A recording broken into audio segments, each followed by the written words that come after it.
Well, hey y'all, welcome back to the channel. If you are new here, hi, my name is Tina and welcome to Tidy Up with Tina, and I'm so glad that you are here for another video. So I'm not gonna lie, I feel very unmotivated today. I am just in a very weird funk of a mood. I've been dealing with some stuff lately that hasn't helped at all, but I need to clean my kitchen today. So that is what we are going to do today because it is a mess. It needs some help. And so we are going to do that today. So if y'all are needing some motivation to get that chore done, even if you're not feeling good or you're in a funk like I am, then feel free to stick around this video. And if you're new here, my name is Tina. I'm 29 years old. I live in Missouri. I'm a dog mom. And I just do all things living your best life and homemaking on this channel. So I hope you guys are into that stuff, and if you are, hit that subscribe button and let's just get it done, and maybe that'll help us feel better.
decided that we're going to take a little fall walk together. In this video, I'm going to show you some of the scenery and just kind of have some time together, show you some beauty in life, because sometimes I feel like I forget about that on days like these.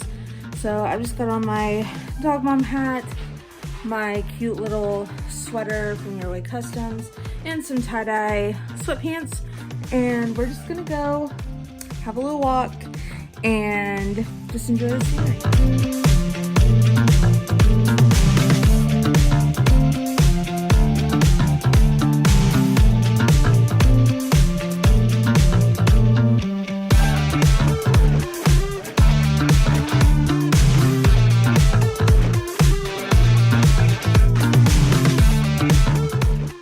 Fall is my favorite season, y'all, and I just wanted to share the beauty with y'all, and I hope that this helped you. I know it helped me realize that even in our darkest times, God's beauty is unmatched and that life is beautiful. So I hope that you guys enjoyed this video, and I will see everybody in the next one. Bye, guys.